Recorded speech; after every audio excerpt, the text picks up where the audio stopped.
പിന്നെ അത് മാത്രമല്ല, ഈ ഒരുപാട് ജീവകാരുണ്യ പ്രവർത്തനങ്ങൾ നമ്മൾ ചെയ്തിട്ടുണ്ട്. അതിൽ നമുക്ക് എന്നെ പറയാൻ ഒരുപാടുണ്ട്. അതൊക്കെ പരസ്യമാണ്, രഹസ്യമല്ല. 50 പെൺകുട്ടികളെ 50 പെൺകുട്ടികൾ ഇന്നും ഭർത്താക്കന്മാരെ കൂടെ വളരെ സന്തോഷത്തോടെ കഴിയുന്നുണ്ട്. അത് അല്ലാഹു നമുക്ക് തന്നൊരു നിഅമത്താണ്. കഴിഞ്ഞ 2 മാസങ്ങൾക്ക് മുമ്പ് ഒരു ഗർഭിണിയായ പെണ്ണ് എൻ്റെ അടുത്ത് വന്നിട്ട്, തങ്ങൾ പാപ്പക്ക് സുഖമല്ലേ സുഖമാണ് എന്നോട് പറഞ്ഞു, ഞാൻ ഗർഭിണിയാണ് 5 മാസം. അപ്പൊ ഞാൻ വിചാരിച്ചു ചികിത്സക്ക് വന്ന ആരെങ്കിലും ആയിരിക്കും. എന്നോട് പറയാ, എനിക്ക് ആരുമില്ല, ഈ വീട്ടിന്റെ മുറ്റത്ത് വെച്ചിട്ടാണ് എന്നെ നിക്കാഹ് നടന്നത്. ഞാൻ ഗർഭിണിയാണ്, സന്തോഷ തങ്ങളെ സന്തോഷം പറയാൻ വേണ്ടി നിങ്ങളത്ത് വന്നതാണ്. അത് കേട്ടപ്പോൾ വല്ലാത്തത്. എന്നോട് പറയാ, എപ്പോഴും തോണ്ടാവും. ആ കുട്ടി പറയാ, എന്റെ വയറ്റിൽ കിടക്കുന്ന കുട്ടി ജനിച്ചാലും ഉമ്മാക്ക് സ്വർണം തന്ന് പാപ്പാനെ സമ്മാനിച്ച തങ്ങളും പാപ്പാട് മക്കളോട് പറഞ്ഞു ദ്വാരിക്കും. ഞാൻ പറഞ്ഞു, എനിക്കല്ല ദ്വാരിക്കണ്ടേ, നൂറെ ഹബീബിന്റെ മുത്തമണികളോട്. ഒരുപാട് അനുഭവങ്ങളുണ്ട്. ഒരുപാട് വീട് നമ്മൾ വെച്ചു കൊടുത്ത് കോടികൾ ചെലവഴിച്ചിട്ട് ഭർത്താക്കന്മാര് കൂടെ കിടക്കുമ്പോ അറ്റാക്ക് വന്നിട്ടും അപകടത്തിലൊക്കെ മരിച്ചുപോയ പാവപ്പെട്ട ചെറിയ പൈത മക്കള്. മണലടി, എനിക്ക് ഓർമ്മയുണ്ട്, എന്റെ നാടാണ് മണലടി. ആ മണലിൽ നിന്ന് മഹല്ല് കമ്മിറ്റി വന്നു. വളരെ സങ്കടത്തോടെ 2 വർഷമായി തോന്നുന്നു. ഭാര്യയും ഭർത്താവും കടന്നുറങ്ങുക. ഭാര്യ 5 മാസം ഗർഭിണിയാണ്. പെട്ടെന്ന് അറ്റാക്ക് വന്ന ഒരു ഭാഗം തളർന്ന് ആശുപത്രി കൊണ്ടുപോയി 2 ദിവസം കൊണ്ട് ലോകത്തോട് വിട പറഞ്ഞു. ഇരിക്കാൻ പെരല്ല. ആ കമ്മിറ്റി ഇവിടെ വന്നത്. നമ്മൾ വീട് വെച്ചു കൊടുത്തു, സ്ഥലം വാങ്ങിക്കൊടുത്തു. സ്ഥലം വാങ്ങി വീട് വെച്ചു കൊടുത്തു. എന്റെ നാടിന്റെ അടുത്താണ് അബ്ബാസ്. മക്കൾക്ക് വേണ്ടി മഹീഷത്തിന് വേണ്ടി പോയി. അങ്ങനെ ഒരു അപകടത്തിൽ വിട്ട് മരണപ്പെട്ടു. വീടില് കോട്ടോപ്പാടം എന്റെ അടുത്താണ്. മക്കൾക്ക് വേണ്ടി മഹീഷത്തിന് വേണ്ടി ഭർത്താവ് ജോലിക്ക് പോയി. തിരിച്ചു വരുമ്പോ ഒരു വണ്ടി അപകടത്തിൽ മരണപ്പെട്ടു. 3 പിഞ്ചു മക്കൾ. ഇരൂര്. അങ്ങനെ എണ്ണിയാ തീരാത്ത, എന്റെ ഓർമ്മ ശരിയാണെങ്കിൽ 20-ൽ കൂടുതൽ വീടുകൾ. അതും അതിമനോഹരമായ 3-4 ബെഡ്റൂമുള്ള 1000-ന്റെ എന്റെ പെണ്ണുകളും വലിപ്പുണ്ടാവും. അതിമനോഹരമായ നല്ല ടൈലൊക്കെ പൊട്ടിച്ച് അതിമനോഹരമായ വീടുകൾ നമ്മൾ കയറ്റി കൊടുത്തു.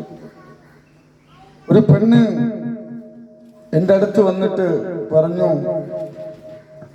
അനുഭവം, അല്ലാഹു അനുഭവം നമുക്ക് ചെല്ലാതിരിക്കട്ടെ,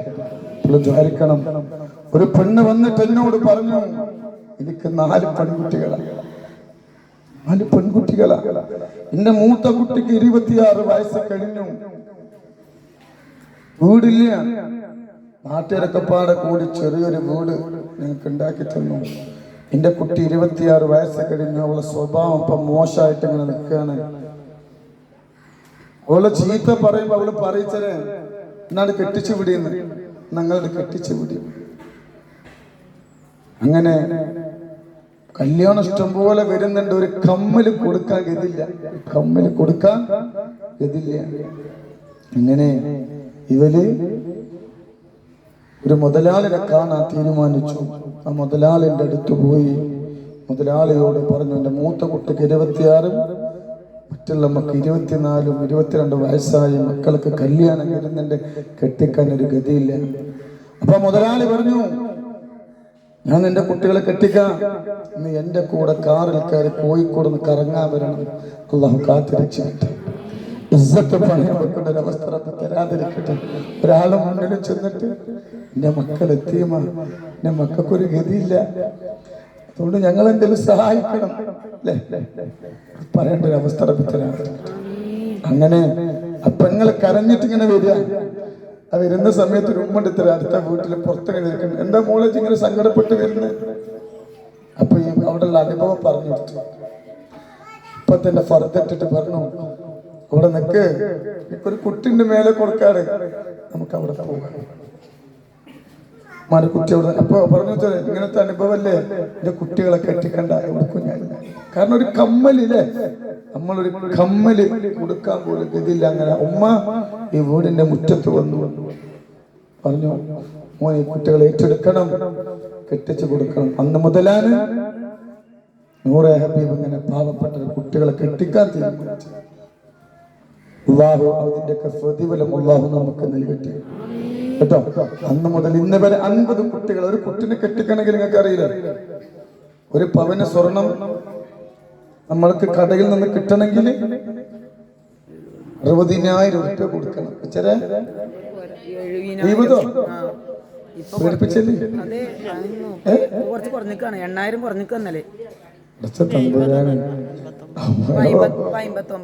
അപ്പോ അപ്പൊ ഈ മക്കൾക്ക് 4 പവനെങ്കിലും കൊടുക്കണം. അപ്പോ ഇൻഷാ അല്ലാഹ് ഇതിന്റെ മുന്നൊക്കെ നമ്മള് മക്കളെ കെട്ടിച്ചു. എന്നാൽ ഒരു സ്ഥലത്ത് പോയിട്ടും ഒരു 10 പൈസ പിരിച്ചിട്ടില്ല.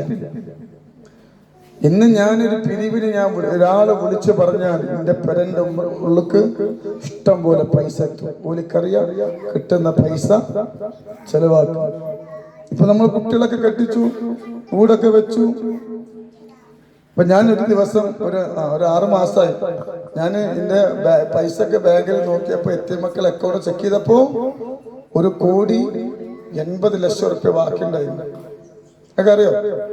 നൂറഹാബിന്റെ മുത്തമ്മലൊക്കെ അറിയോ? ഞാൻ ഇത് പൈസ ആരും ചോദിക്കുന്നില്ല. അപ്പൊ ഞാൻ എന്റെ അക്കൗണ്ടിൽ അങ്ങനെ ഇട്ട് വെച്ചു.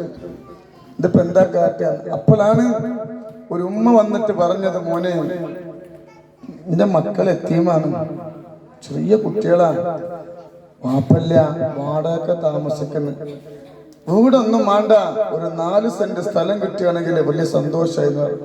ഞാൻ പറഞ്ഞു, ഞാനിവിടെ സ്ഥലം വാങ്ങിത്തന്ന നിങ്ങൾ വരുന്നു പറഞ്ഞു.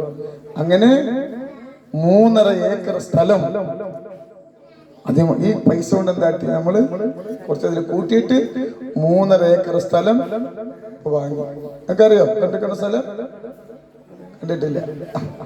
3.5 ഏക്കർ അതിമനോഹരമായ സ്ഥലം ഇവിടുന്ന് ഒരു 4 കിലോമീറ്റർ അപ്പുറത്ത് നമ്മൾ വാങ്ങി.